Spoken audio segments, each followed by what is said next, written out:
بسم اللہ الرحمن الرحیم۔ آپ صلی اللہ علیہ وسلم کی حدیث کا مفہوم ہے کہ قریب قیامت ایک ایسا زمانہ آئے گا کہ لوگ اپنی بیویوں کے ساتھ زنا کریں گے۔ آپ صلی اللہ علیہ وسلم نے 1400 سال پہلے بتا دیا لوگ بیویوں سے زنا کریں گے۔ بیوی تو وہ ہوتی ہے جسے قبول کر کے گھر میں لے کر لاتا اسی لیے ہے کہ اس کے ساتھ ازدواجی زندگی قائم ہو جائے، لیکن اپنی بیوی کے ساتھ زنا کریں گے سمجھ نہیں آ رہی ہے۔ اللہ تعالیٰ نے بالکل سچ فرمایا ہے۔ آج کے دور میں یہ باتیں سچ ہو رہی ہیں۔ بعض دفعہ انسان ایسے کفریہ کلمات کہہ دیتا ہے جن کلمات کی بنا پر انسان دائرہ اسلام سے نکل جاتا ہے۔ جب انسان دائرہ اسلام سے نکل جاتا ہے وہ کافر ہو جاتا ہے تو اس کا نکاح ٹوٹ جاتا ہے۔ کافر اور مسلمان کا نکاح نہیں ہو سکتا۔ جب نکاح ٹوٹ جاتا ہے تو وہ آپس میں قربت کر رہے ہوتے ہیں تو وہ زنا کر رہے ہوتے ہیں۔ کفریہ الفاظ کیا ہیں؟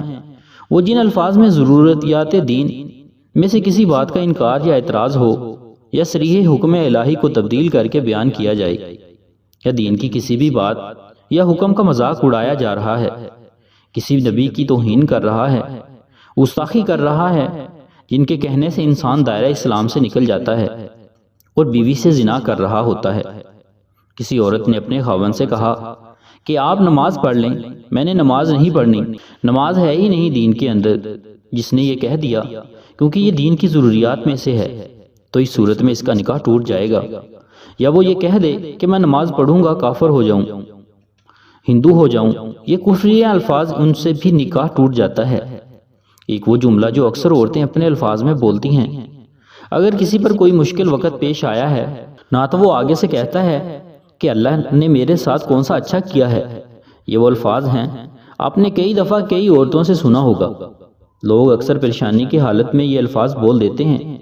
اگر یہ الفاظ بولیں تو حالت کفر میں چلے جائیں گے۔ کتنے لوگ ایسی باتیں کرتے ہیں وہ دائرہ اسلام سے نکل جاتے ہیں۔ بعض دفعہ ایسا ہوتا ہے میاں بیوی میں جھگڑا ہو رہا ہوتا ہے تو بیوی کہہ رہی ہوتی ہے کہ مجھے فارغ کر دو، میرا تمہارے ساتھ کوئی تعلق نہیں ہے۔ شوہر کہہ دیتا ہے کہ میں نے تمہیں فارغ کیا۔ یہاں پر 3 چیزوں کو دیکھیں گے کہ طلاق کا مذاکرہ تھا، بیوی نے طلاق کا مطالبہ کیا، یا خاوند کے لیے طلاق کا مذاکرہ بھی نہیں تھا۔ بیوی نے طلاق کا مطالبہ نہیں کیا اور نیت بھی نہیں تو طلاق نہیں ہوگی۔ بہت سارے لوگ طلاق کی نیت سے کہہ دیتے ہیں کہ میں نے تمہیں فارغ کیا۔ یہ وہ الفاظ ہیں جس سے ایک طلاق واقع ہوتی ہے۔ اس لیے آپ کو نکاح دوبارہ کرنا پڑے گا۔ بولتے وقت پہلے سوچا کریں کہ میں کیا کہہ رہا ہوں، پھر بولا کریں تاکہ کوئی پریشانی کا سامنا نہ کرنا پڑے۔ جمعہ کے دن غسل کرنا نبی صلی اللہ علیہ وسلم کی سنت ہے، جیسے کہ آپ صلی اللہ علیہ وسلم کا فرمان ہے جب تم میں سے کوئی جمعہ کے لیے آئے تو چاہیے کہ غسل کرے۔ یہ حدیث متفق علیہ ہے۔ معلوم ہوا کہ جمعہ کی نماز میں شرکت کرنے والے ہر بالغ شخص غسل کرنا، صاف کپڑے پہننا اور خوشبو لگانا مستحب ہے، اور اس کے مستحب ہونے میں کوئی اختلاف نہیں۔ انہی میں سے ایک حدیث میں حضرت سلمان فارسی رضی اللہ تعالیٰ عنہ سے مروی ہے کہ انہوں نے کہا کہ نبی پاک صلی اللہ علیہ وسلم نے فرمایا جو آدمی جمعہ کے دن غسل کرے جہاں تک ہو سکے صفائی و پاکیزگی کا خیال کرے، اور جو تیل و خوشبو اس کے گھر میں میسر ہو وہ لگائے، پھر وہ گھر سے نماز کے لیے جائے اور مسجد میں پہنچ کر اس کی احتیاط کرے کہ جو آدمی پہلے سے ایک ساتھ بیٹھے ہوں ان کے بیچ میں نہ بیٹھے، یعنی جگہ تنگ نہ کرے، پھر نماز یعنی سنت و نوافل کی جتنی رکھتے اس کے لیے مقدار ہوں پڑھے، پھر جب امام خطبہ دے تو توجہ خاموشی سے اس کو سنیں، تو اللہ تعالیٰ کی طرف سے اس جمعے اور دوسرے جمعے کے درمیان اس کی ساری خطائیں معاف کر دی جائیں گی۔ تو معلوم ہوا کہ جمعے کے دن جہاں باقی اعمال کا درس ہے وہیں پر جمعہ کے دن غسل کا بھی درس دیا گیا ہے، اس لیے جمعہ کے غسل کو سنت کا درجہ دیا جاتا ہے اور بعض حضرات اس کو واجب کا درجہ دیتے ہیں۔ ایک معروف حدیث ہے کہ جو شخص جمعہ کے دن وضو کرے تو یہ کافی ہے، لیکن جو غسل کرے تو غسل افضل ہے۔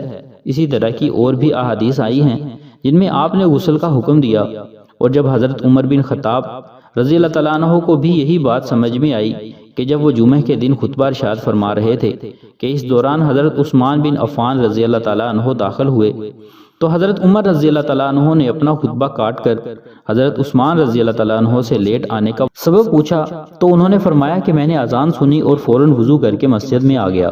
حضرت عمر رضی اللہ تعالیٰ عنہ فرمانے لگے کہ صرف وضو، جبکہ میں نے تو رسول صلی اللہ علیہ وسلم سے سنا ہے کہ جو شخص جمعہ کی نماز کے لیے آئے وہ غسل کرے، اس طرح سے حضرت عمر رضی اللہ تعالیٰ عنہ کا تمام لوگوں کے سامنے حضرت عثمان رضی اللہ تعالیٰ عنہ پر اس کا انکار کرنا یہ معلوم ہوتا ہے کہ غسل جمعہ فضیلت والے اعمال میں سے ہے کہ جن کے چھوڑنے پر گناہ نہیں ہوتا۔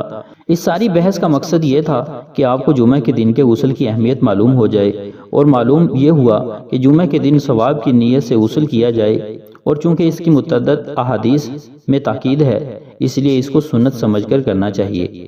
یہ حکم تو عام ہوا جس میں شادی شدہ اور غیر شادی شدہ سبھی شامل ہیں۔ آیا جمعہ کا غسل جنابت ہی ہونا چاہیے؟ تو اس سے متعلق ایک روایت ہے کہ حضرت ابو ہریرہ رضی اللہ تعالیٰ عنہ سے روایت ہے، انہوں نے کہا کہ رسول اللہ صلی اللہ علیہ وسلم نے فرمایا، کیا تم میں سے کوئی عاجز آ گیا ہے کہ وہ اپنی بیوی سے ہر جمعہ جمع کرے، اور اس کے لیے 2 اجر ہیں، ایک اجر اس کے اپنے غسل کرنے کا اور دوسرا اجر اس کی بیوی کے غسل کرنے کا ہے۔ اللہ ہم سب کا حامی و ناصر ہو، آمین۔